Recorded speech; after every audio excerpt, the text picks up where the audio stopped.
ونعوذ بالله من شرور أنفسنا ومن سيئات أعمالنا من يهده الله فلا مضل له ومن يضلله فلا هادي له ونشهد أن لا إله إلا الله ونشهد أن سيدنا ومولانا محمدا عبده ورسوله الذي أرسل إلى الناس كافة بشيرا ونذيرا وداعيا إلى الله بإذنه وسراجا منيرا فبلغ الرسالة وأدى الأمانة وقام بالحجة ودعا إلى الحق صلى الله عليه وسلم تسليما كثيرا كثيرا. أما بعد فأعوذ بالله من الشيطان الرجيم. فأما الزبد فيذهب جفاء وأما ما ينفع الناس فيمكث في الأرض كذلك يضرب الله الأمثال. میرے محترم بزرگوں اور دوستوں، آج ہم اس عید کے موقع پر کئی سالوں کے بعد جمع ہوئے ہیں. کورونا کی مہاماری نے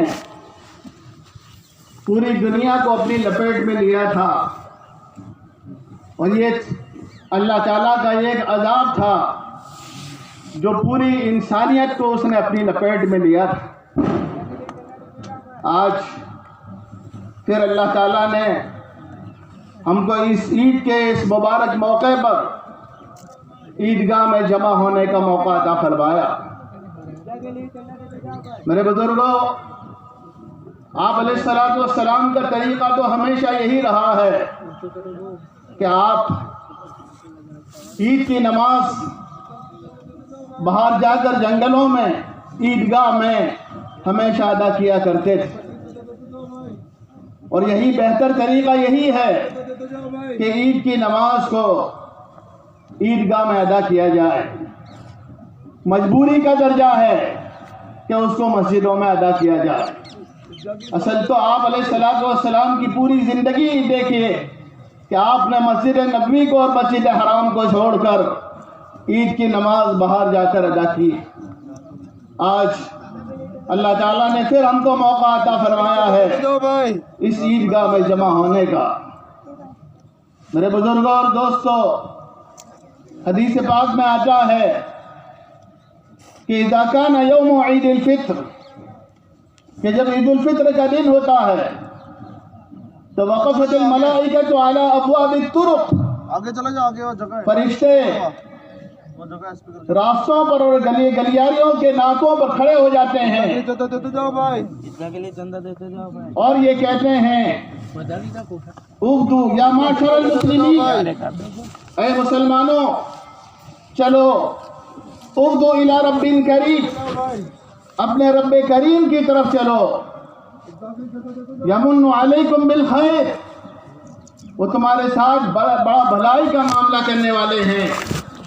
ثم یصیب علیہ الجزیل، اور تمہیں بڑے بھاری انعامات سے نوازنے والے ہیں. اس کی وجہ یہ ہے لقد امرتم بقیام اللیل فقمتم، تم کو حکم دیا گیا تھا کہ رات میں اللہ کے سامنے قیام کرنا، تم نے اس قیام کو کسی درجے حق ادا کیا. وَأُمِرْتُمْ بِصِيَامِ النَّهَارِ فَصُمْتُمْ، اور تم کو یہ حکم دیا گیا تھا کہ تم دن میں اللہ کا روزہ رکھنا، تو تم نے روزے کا بھی حق کسی درجے ادا کیا. وَأَطَعْتُمْ رَبَّكُمْ، اور اس طریقے سے تم نے اپنے رب کی فرما برداری کا بھی کسی درجے حق ادا کیا. فَاقْبِضُوا جَوَائِزَكُمْ، تو لو آج عید کا دن ہے، اور یہ عید کا دن جو ہے انعام کا دن ہے. فَاقْبِضُوا جَوَائِزَكُمْ، اپنے انعام کو حاصل کر لو. جب عیدگاہ میں لوگ نماز پڑھ لیتے ہیں، ادا کر چکے ہیں، تو ایک اعلان ہوتا ہے، نادى مناد، ایک اعلان کرنے والا اعلان کرتا ہے، ارجعوا الی ربکم راشدین مغفورین، اپنے گھروں کو لوٹ جاؤ سعادت بندی اور خوش بختی کے ساتھ، اللہ تعالیٰ نے تمہاری مغفرت کا فیصلہ سنا دیا ہے۔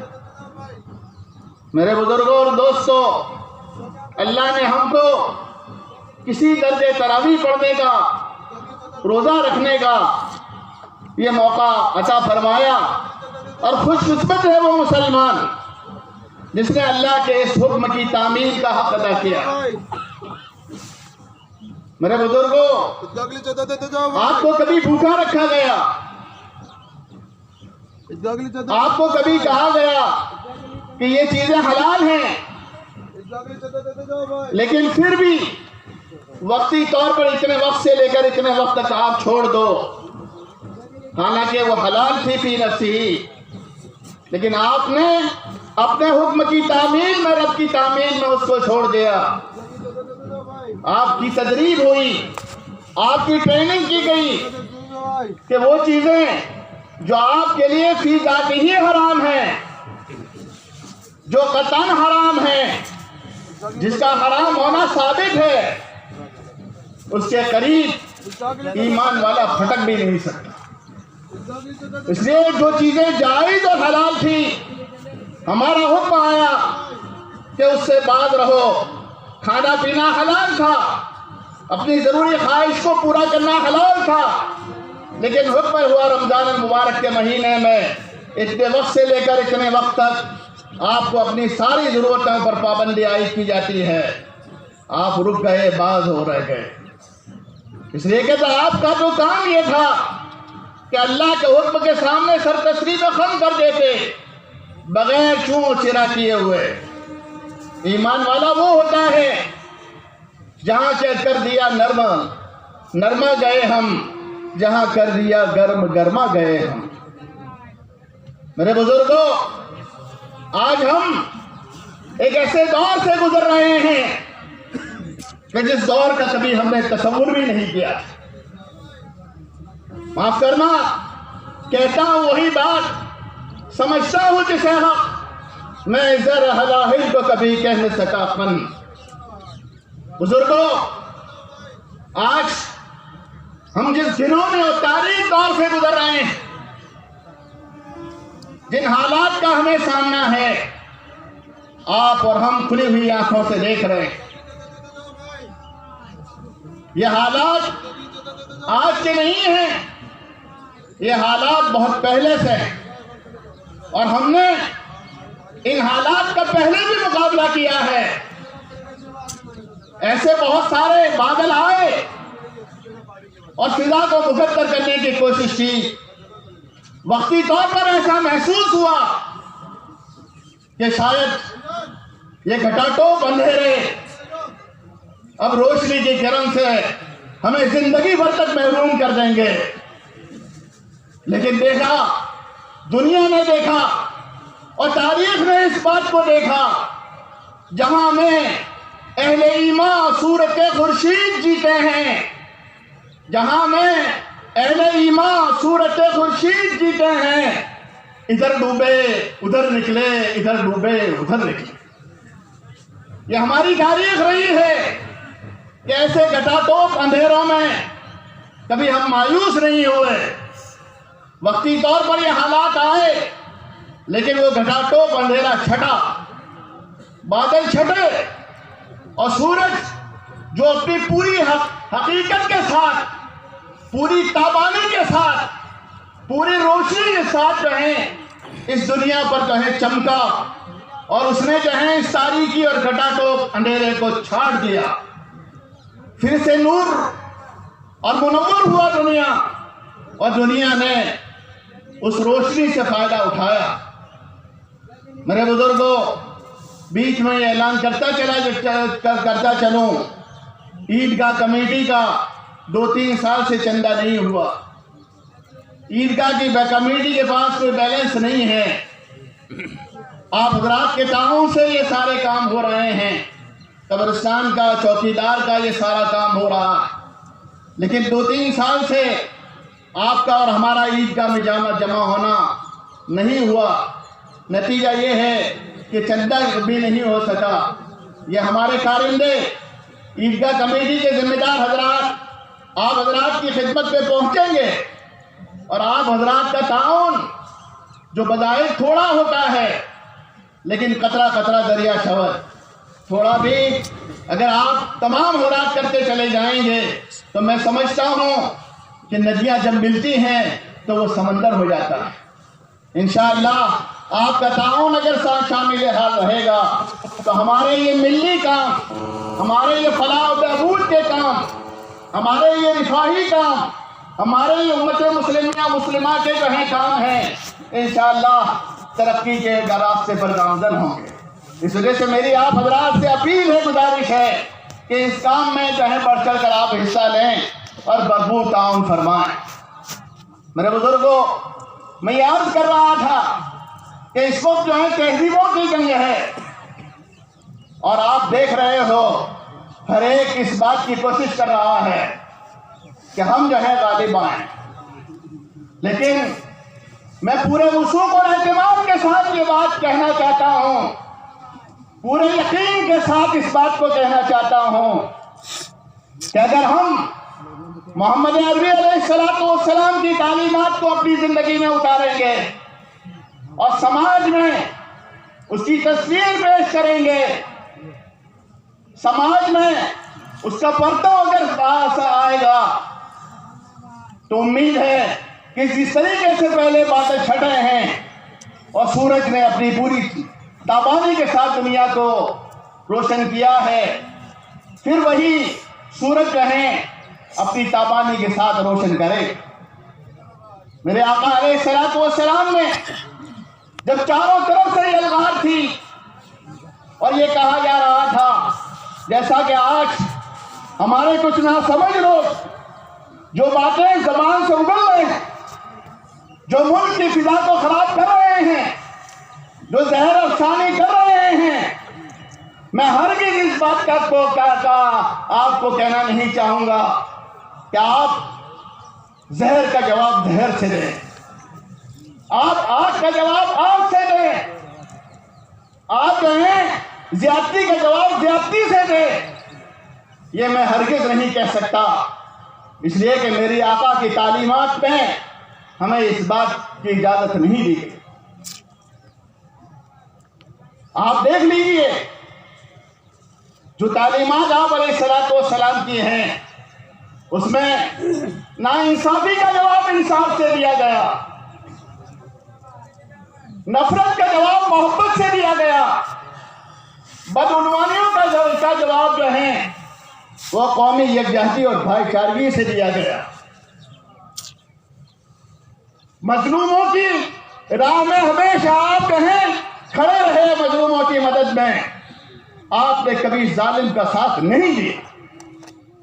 نبوت سے پہلے بھی جو لوگ ظالم بن کر آئے تھے، عاص بن وائل جیسے لوگ جنہوں نے مکہ مکرمہ کی سرزمین پر ایک قبیلہ زبید کے ایک تاجر کا حق سلب کیا تھا، اور وہ تاجر مکہ کی سرزمین پر دہائی دے رہا تھا، چودھریوں کے پاس گیا تھا، قوم کے آگے والوں کے پاس گیا تھا وہاں کے، لیکن یہ قوم کے جو آگے وان ہوتے ہیں وہ سب حمام خانے میں ننگے ہوتے ہیں۔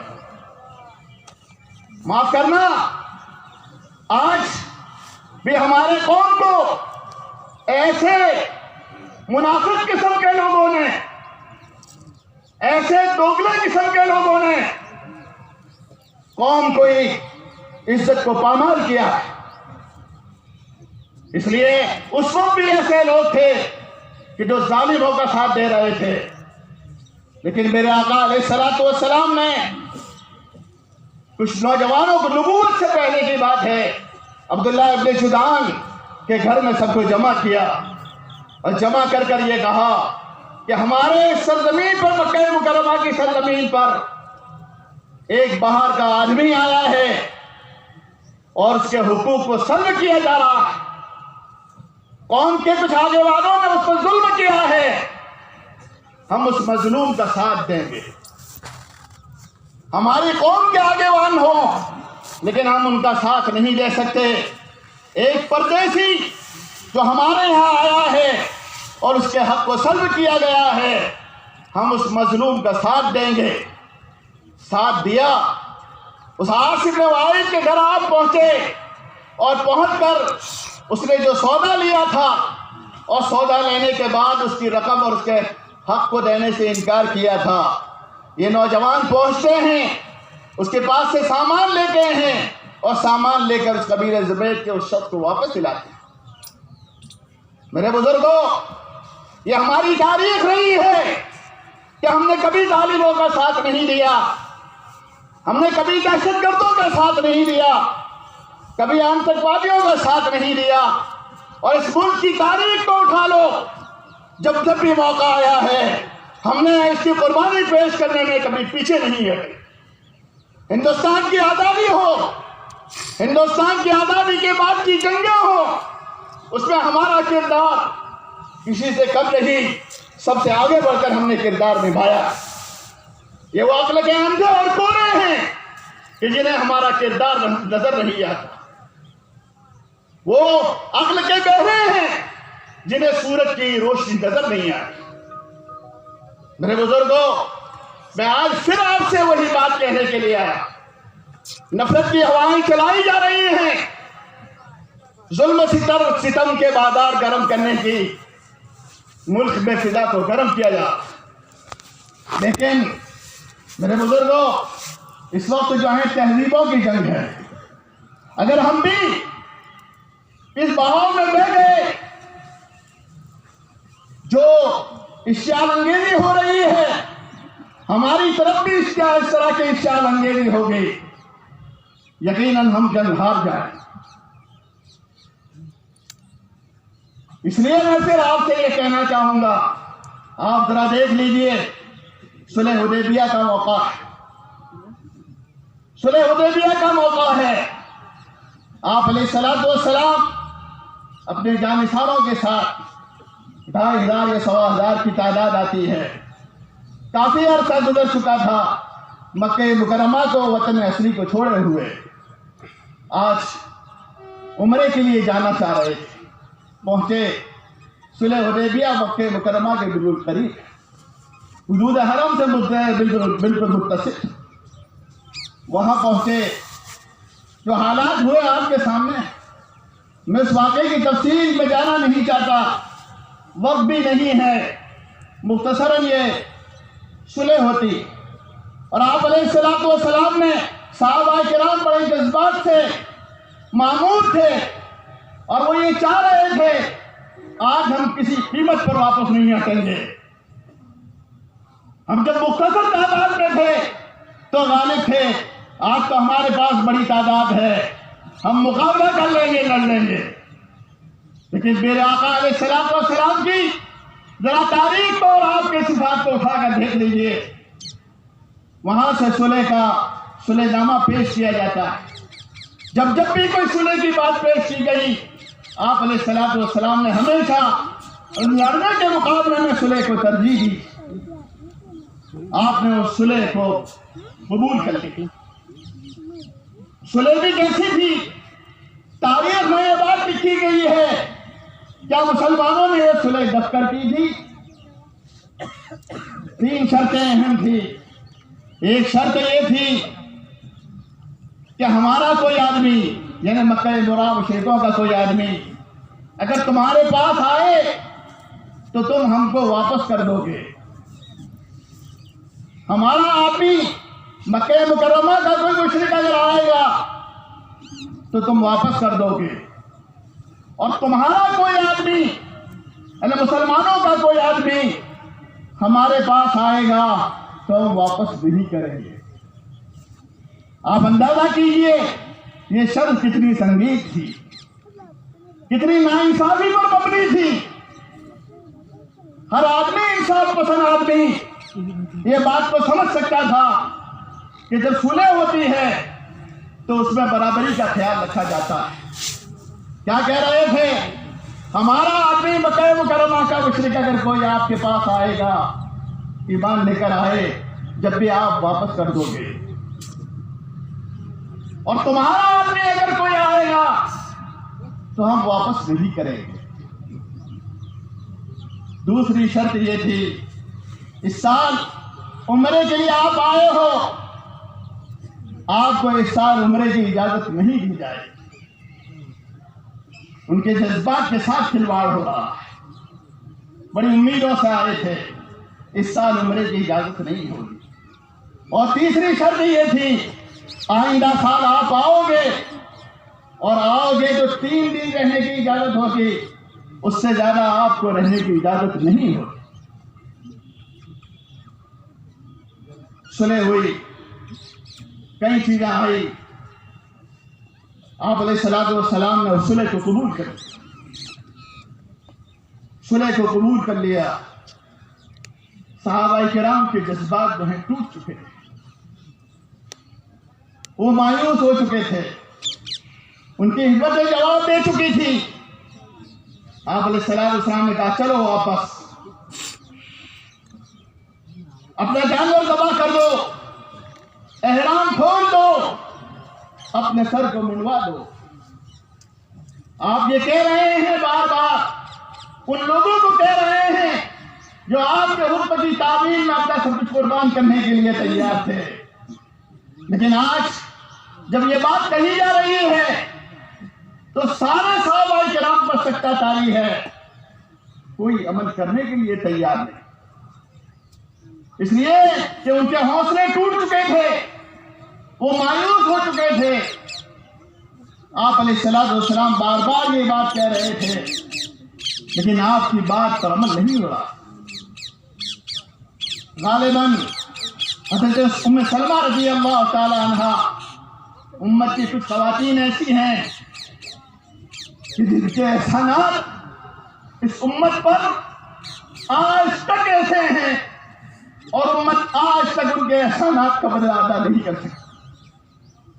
سب سے پہلا احسان حضرت خدیجہ الکبریٰ رضی اللہ تعالی عنہا کا تھا، ماں خدیجہ الکبریٰ رضی اللہ تعالی عنہا کا تھا کہ پہلی وحی کے موقع پر آپ علیہ الصلوۃ والسلام گھبرائے ہوئے آئے تھے اور یہ کہہ رہے تھے زملونی زملونی، مجھے چادر اڑا دو، مجھے چادر اڑا دو، پسینے سے شرابور تھے۔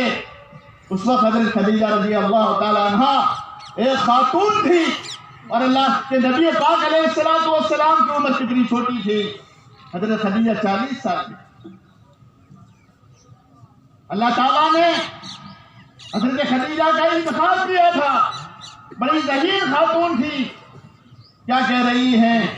کس کو تسلی دے رہی؟ اس نبی کو تسلی دے رہی ہیں جس نبی نے ساری انسانیت کو تسلی دی، اس نبی کے ساتھ حسن سلوک کر رہی ہیں جو ساری دنیا کے محسن انسانیت۔ آج بھی یہ گیدڑ بکیاں دینے والے میرے نبی کی تاریخ کو اٹھا کر دیکھ لیں کہ میرے نبی نے سنچڑی مسیحی میں جو حالات دنیا کے تھے، ان کے حالات کو یکسر موڑا ہے۔ جو جہالت کے در پر تھے ان کو اخلاق کے در پر لایا، جو چور چکے تھے ان کو ایماندار بنا دیا، جو اپنی بچیوں کے ساتھ درگور کا معاملہ کرتے تھے انہوں نے اپنی بچیوں کی تربیت پر اور فخر محسوس کرے۔ حضرت خدیجہ الکبریٰ رضی اللہ تعالی عنہا نے جو تسلی کے الفاظ کہے ہیں، کیا کہا تھا؟ اس تاریخ یا کتاب میں محفوظ ہیں۔ یہ کہا کلا واللہ ما یخزیک اللہ، اے اللہ کے نبی آپ گھبرائیں نہیں، آپ گھبرائیں نہیں، اللہ آپ کو رسوا و ضائع نہیں کرے گا۔ اور کیوں نہیں کرے گا؟ اس لیے انک لتصل الرحم، آپ تو رشتہ داروں کے ساتھ سلوک کرتے ہو، وتحمل الکل، لوگوں کے بوجھ کو اٹھاتے ہو، وتکسب المعدوم، اور محتاجوں کی مدد کرتے ہو، وتقری الضیف، اور مہمانوں کی مہمان نوازی کرتے ہو، وتعین علی نوائب الحق، اور حق کے راستے میں اگر کوئی رکاوٹ آتی ہے تو آپ مددگار بن کر کھڑے ہو جاتے ہیں۔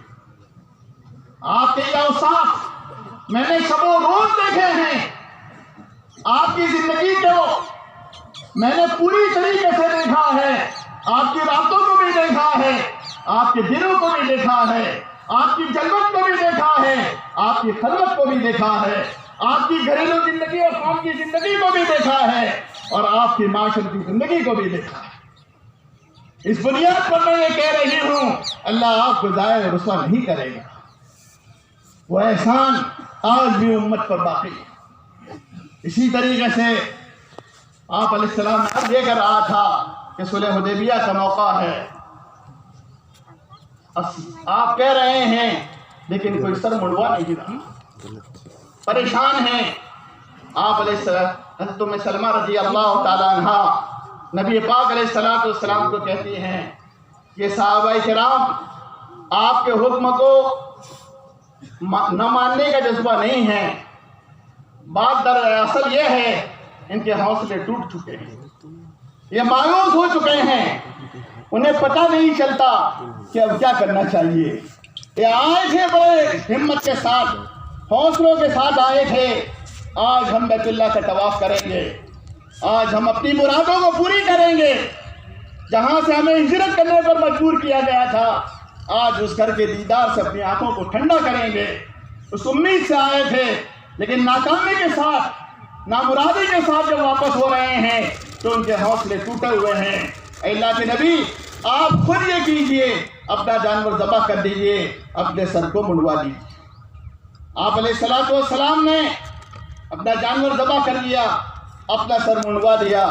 جیسے ہی آپ نے یہ کرنا تھا کہ پھر صحابہ کرام نے یکے بعد دیگرے سب نے آپ کے حکم کی تعمیر کی۔ میرے بزرگوں، میں کہنا یہ چاہتا تھا کہ یہ جو شرط لگائی گئی تھی، جو ظالمانہ تھی، جو ناانصافی پر مبنی تھی، جو خلاف اصول تھی، لیکن تاریخ گواہ ہے، سیرت کی کتابیں گواہ ہیں، ایک وقت ایسا آیا کہ یہی لوگ جو شرط لگانے والے تھے نبی پاک علیہ السلام کی خدمت میں حاضر ہوتے ہیں اور آ کر یہ کہتے ہیں، اے اللہ کے نبی، خدا کا واسطہ دے رہے ہیں، اس شرط کو صلح نامے میں سے ہٹا دیا گیا۔ کون کہہ رہا ہے؟ جنہوں نے شرط لگائی تھی اور وہ یہ سمجھ رہے تھے ہمارا پلڑا بھاری ہے، ہم اکثریت میں ہیں، ہم رولیج میں ہیں، جنہیں اس بات کا غرہ تھا وہ سامنے سے آ کر یہ کہہ رہے ہیں ہم معذرت خواہ ہیں، اس شرط کو ہٹا لیجیے۔ میں آپ سے بھی یہ بات کہنا چاہتا ہوں، میرے نبی کی سیرت کو یاد رکھیے، حوصلہ توڑنے کی ضرورت نہیں ہے۔ ایمان والا بزدل نہیں ہوتا، ایمان والا کبھی خوف نہیں کھاتا، لیکن ساتھ ساتھ یہ بات کہنا چاہوں گا، ایمان والا ظالم بھی نہیں ہوتا۔ اس لیے ہم ظلم نہیں کریں گے۔ میرے آقا علیہ السلام کو فتح مکہ کا موقع دیکھ لیجئے، کیسے کیسے ظالموں کو معاف کر دیا۔ اس لیے میں آپ سے یہ گزارش کر رہا ہوں، یہ جو بادل منڈلا رہے ہیں، یہ گیدڑ تھپکیاں ہم کو دے رہے ہیں، یہ جو باتیں ہو رہی ہیں، صبر سے کام لیں، اشتعال میں نہ آئیں، سبق اور میرے آقا کی سیرت کو اپنی زندگی میں اختیار کر لیں۔ انشاءاللہ آپ دیکھیں گے جس طریقے سے صلح حدیبیہ میں ہوا تھا، ایک وقت آئے گا، ایک وقت آئے گا کہ اپنے کیے ہوئے پر پشیمان ہوں، ایک وقت آئے گا کہ یہ ظالم اپنے ظلم پر پشیمان ہوں گے، اور ملک کے وہ لوگ جو انصاف پسند ہیں، ملک کے وہ لوگ جو اچھے اخلاق کو پسند کرتے ہیں، وہی جو ہیں ان سے مواخذہ کریں، وہی ان سے جواب طلب کریں گے۔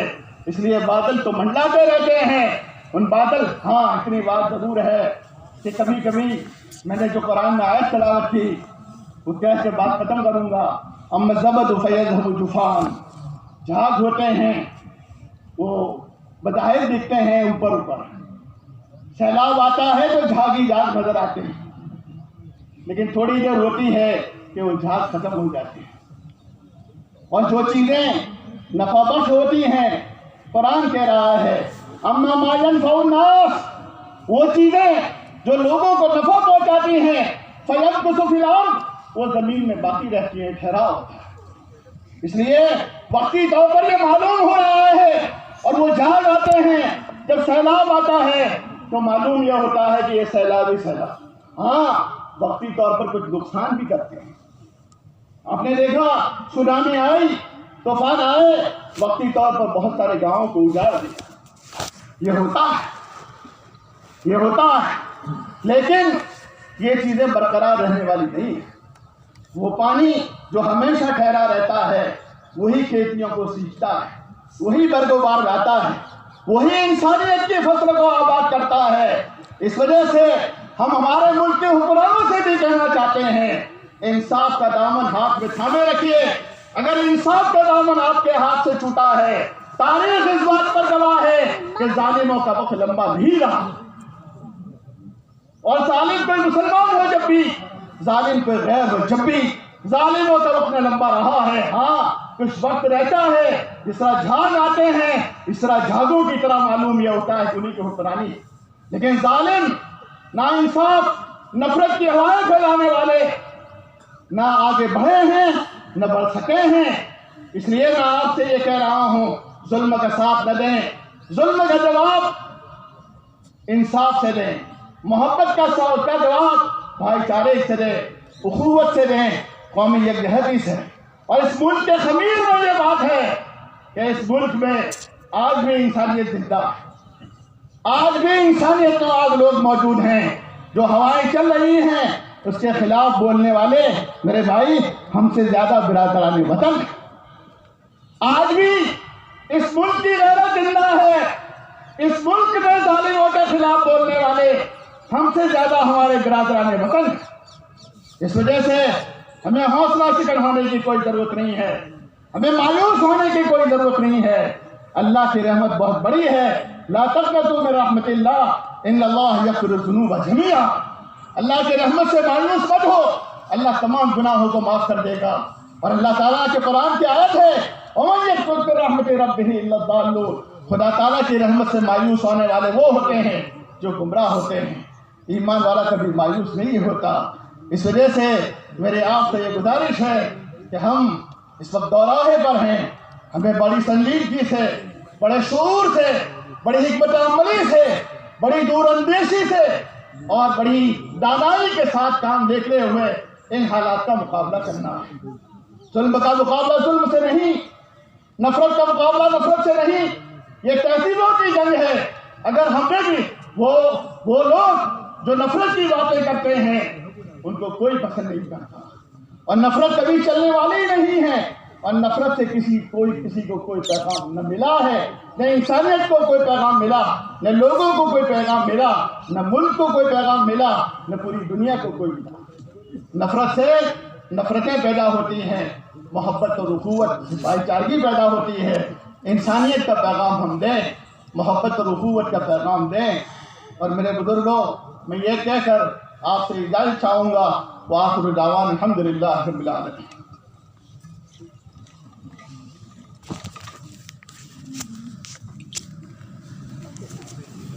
کہ عام طور پر ہم عید کے موقع پر ہماری مستورات کو خاص طور سے شہر والے بازاروں میں غیروں کی نظر میں، غیر محرموں کی نظر کا نشانہ بنتے ہیں۔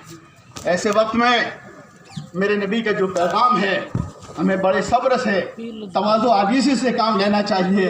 ایسا نہ ہو کہ رمضان مبارک کے روزے رکھے اور پورا مہینہ صبر کے ساتھ گزارا، اب ایسا کہ جس طرح اسپرنگ دبائی گئی تھی، آج چھٹی ہو گئی تو اسپرنگ بڑی طاقت کے ساتھ، ڈبل طاقت کے ساتھ ہم لوگوں کی نمائش بن جائیں۔ بازاروں